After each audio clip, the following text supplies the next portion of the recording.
షాద్నగర్ వైపు ఉన్న DTCP RERA approved సిర్లసీమ 2 double benefit offer తో సిర్లసీమ 2 ఒక్కసారి ఫ్యామిలీతో విజిట్ చేసి మంచి నిర్ణయం తీసుకోండి. మరి ఏదైతే ఈ రోజున మరి జగన్మోహన్ రెడ్డి గారు వైజాగ్ సభలో ఇక్కడి నుంచే నేను పరిపాలన సాగిస్తాను గెలిచిన తర్వాతనే ఏదైనా చెప్తున్నాడో, మరి ఏదైతే నాలెడ్జ్ లేని ముఖ్యమంత్రులే ఈ విధంగా చెప్తారు. ఏదైతే అమరావతి క్యాపిటల్గా రైతులు అభివృద్ధి కోసం ఏదైతే వాళ్ళ పొలాలను ఇచ్చారో రాజ్యాంగం ప్రకారం సుప్రీంకోర్టు తీర్పు ప్రకారం ఎట్టి పరిస్థితుల్లో కూడా అక్కడ రాజధాని నిర్మాణించవలసిన పరిస్థితులు ఉన్నాయి. అవి ప్రజలందరికీ కూడా తెలుసు. ఎవరైతే అన్ఎడ్యుకేటెడ్ ఉన్నారో వీళ్ళందరినీ మాయ చేయడానికి, అంటే ఈ ఎలక్షన్లో నేను ఏ విధంగా గెలవాలనే ఉద్దేశంతో, ప్రాంతాల మధ్యన చిచ్చు పెట్టాలనే ఉద్దేశంతో పెట్టడానికి ప్రయత్నించినప్పటికీ అది ఫెయిల్యూర్ అయ్యారు. ఇప్పుడు మళ్ళీ ఎలక్షన్ టైంలో దాని శాతం ఏదో 1%, 2% అయినా మనం రాబట్టాలి ఓట్లు, ఈ ప్రజలను రెచ్చగొట్టాలనే ఉద్దేశంతో చేసిన ప్రకటనే తప్పితే అంతకుమించి వేరేది ఏమీ లేదు. ఇది ప్రజలందరూ కూడా గమనిస్తున్నారు. ఎందుకంటే అభద్రతాభావంతో ఎక్కడికి వెళ్తే అక్కడ వాళ్ళ మధ్య విద్వేషాలు రెచ్చగొట్టేటట్టుగా ప్రసంగాలు చేస్తూ కులాల మధ్యన, మతాల మధ్యన, ప్రాంతాల మధ్యన పెట్టి లబ్ధి పొందాలని చూస్తున్న జగన్మోహన్ రెడ్డి గారికి ప్రజలందరూ కూడా చాలా తీర్పు ఇవ్వటం అనేది, మంచి తీర్పు ఇస్తారు. ఏ విధంగా ఇస్తారనేది రేపు రాజకీయాల్లో మళ్ళీ మనం రావాలి అనంటే ప్రజలు ఈ విధంగా తీర్పు ఇచ్చారు అనే విధంగా ప్రజలందరూ కూడా తీర్పు ఇవ్వబోతున్నారు. ప్రజలందరికీ కూడా తెలిసిపోయింది. ఎందుకనంటే ఎన్నుకునేటప్పుడు వ్యక్తిత్వం అనేది తెలియదు, ఎన్నుకున్నాక ఇతని యొక్క వ్యక్తిత్వం ప్రజలందరికీ కూడా తెలిసింది. ఇవాళ ఎవరైతే కూడా కొంతమందిని మరి విమలారెడ్డి గారిని పంపించి మరి మతం ముసుగులో కూడా ఓట్లు అడగటం అనేది ప్రజలందరూ కూడా గమనిస్తున్నారు. నిజంగా మతం విశ్వాసంలో ఉన్న వాళ్ళు ఏ విధంగా మాట్లాడుకుంటున్నారు వెళ్ళిపోయిన తర్వాత అనేది కూడా మేము వినటం జరిగింది.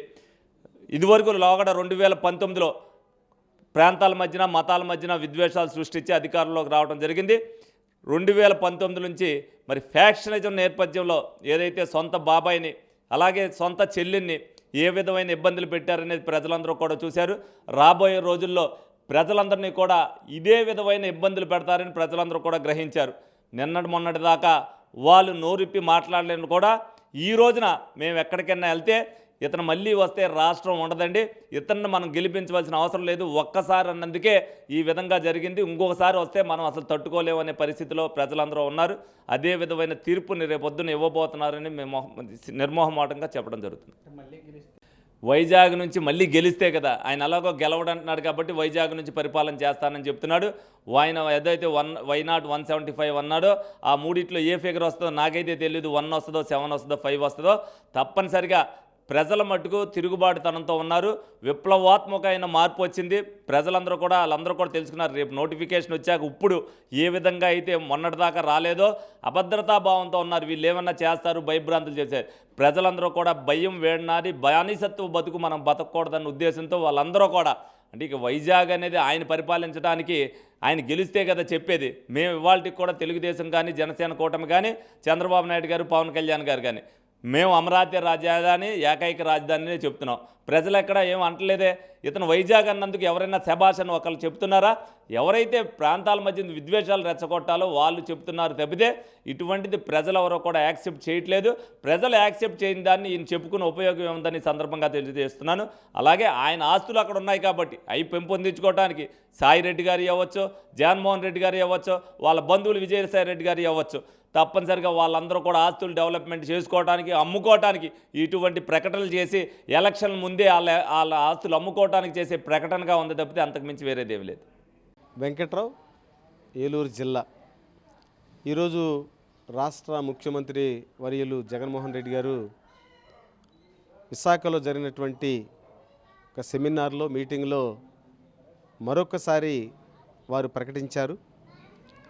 ఆంధ్రప్రదేశ్ ఎగ్జిక్యూటివ్ క్యాపిటల్ రాజధానిగా విశాఖపట్నం ఉంటుందని, ఇది వారు ఆంధ్రప్రదేశ్ని 3 రాజధానులుగా ఏర్పాటు చేయాలని నిర్ణయం తీసుకున్నప్పటి నుంచి అటు కర్నూలు, ఇటు అమరావతి, ఇటు ఎగ్జిక్యూటివ్ క్యాపిటల్గా విశాఖపట్నం మొదటి నుంచి చెప్తూనే ఉన్నారు. దానికి సంబంధించినటువంటి ఏర్పాట్లు ఏదైతే రిషికొండలో ఎగ్జిక్యూటివ్ క్యాపిటల్ మొత్తం ఈ యొక్క ఎగ్జిక్యూటివ్ ఆఫీసర్స్ అంతా కూడా ఎవరైతే రాజధానికి అందుబాటులో ఉండవలసినటువంటి ప్రభుత్వ పాలనా వ్యవస్థ అధికారులంతా కూడా ఉండడానికి సంబంధించిన దాని మీద, ముఖ్యమంత్రి వర్యులు ఉండడానికి సంబంధించిన దాని మీద రిషికొండలో ఆల్రెడీ కొండ దొలిసి అక్కడ ఏర్పాట్లన్నీ చేసుకున్నారు, ఆ నిర్మాణ పరంగా ఏర్పాట్లు చేసుకున్నారు. చెప్తూనే ఉంటున్నారు ప్రజలకి, అదిగో రేపు వెళ్తాం, అదిగో దసరా, అదిగో దీపావళి, అదిగో సంక్రాంతి, అదిగో క్రిస్మస్ అని చెప్పుకుంటూనే వస్తున్నారు. ఎప్పుడు వెళ్ళేది అనేటటువంటిది ఒక నిర్దిష్టమైనటువంటి డేటు చెప్పలేనటువంటి పరిస్థితులు, హామీల వరకే ఉండటం అనేటటువంటిది జరుగుతుంది. కానీ ఆంధ్రప్రదేశ్ ప్రజలకు హామీ కాదు, ఇచ్చినటువంటి మాటను అమలు చేయవలసినటువంటి ఆవశ్యకత ఉంది. ఆ కోణంలో మాట్లాడితే బాగుంటుంది. ఈరోజు కూడా వారు మీటింగ్లో ఓపెన్గా బహిరంగ ప్రజలకు హామీ ఇస్తున్నారు. రేపు ఎలక్షన్ అయిన తర్వాత ఎలక్షన్లో నేను ఇక్కడి నుంచే పరిపాలనా వ్యవస్థ ఉంటుంది అనేటటువంటిది వారు ఓపెన్గా ప్రకటిస్తున్నారు. ప్రజల ముందు ఓపెన్గా మీడియా ముందు ప్రకటిస్తున్నారు. వారు ఇచ్చిన హామీలను అమలు చేయాలి. అమలు చేయకపోతే ఆంధ్రప్రదేశ్ ప్రజలు చూస్తూ ఊరుకోరు. వాళ్ళ ఆలోచన వాళ్ళకు ఉంటుంది, వాళ్ళ విధానపరమైన నిర్ణయాలు వాళ్ళకు ఉంటుంది అనేటువంటి విషయాన్ని జగన్మోహన్ రెడ్డి గారు గుర్తు చేసుకోవాల్సిందా. వారు ఇచ్చినటువంటి హామీలు ఏదైతే ఉన్నదో 3 రాజధానిలో పరిపాలన వ్యవస్థ, ఇది న్యాయ వ్యవస్థ సంబంధించిన దాని మీద, ఎగ్జిక్యూటివ్ క్యాపిటల్ సంబంధించిన దాని మీద అది ఖచ్చితంగా అమలు చేయవలసినటువంటి బాధ్యత జగన్మోహన్ రెడ్డి గారి మీద ఉంటుంది. ప్రజలకు ఓపెన్కి ఇచ్చినటువంటి హామీలు ఏదైతే ఉంటాయో, ఏదైతే విశాఖపట్నం సంబంధించిన కొంత అభివృద్ధి చెందింది, ఇంకా మరింత అభివృద్ధి చెందాలంటే ఒక కారిడార్గా చూడాలంటే విశాఖ అందుబాటులో ఉంది. భారతదేశం ప్రపంచం కూడా చూడడానికి అనుకూలంగా అనువుగా ఉన్నటువంటి ప్రాంతంగా వారు మరి ప్రకటిస్తున్నారు. ఆ ప్రకటనల వరకే కాదు, అమలు చేయవలసినటువంటి బాధ్యత రాష్ట్ర ముఖ్యమంత్రి వర్యులు జగన్మోహన్ రెడ్డి మీద ఉంటుందని చెప్పేసి ప్రజలుగా మేము అభిప్రాయపడుతున్నాం. మరిన్ని వీడియోస్ కోసం ఛానల్ ని సబ్స్క్రైబ్ చేయండి, లేటెస్ట్ అప్డేట్స్ కోసం వాట్సాప్ ఛానల్ ని ఫాలో చేయండి అండ్ లింక్ డిస్క్రిప్షన్ లో ఉంది.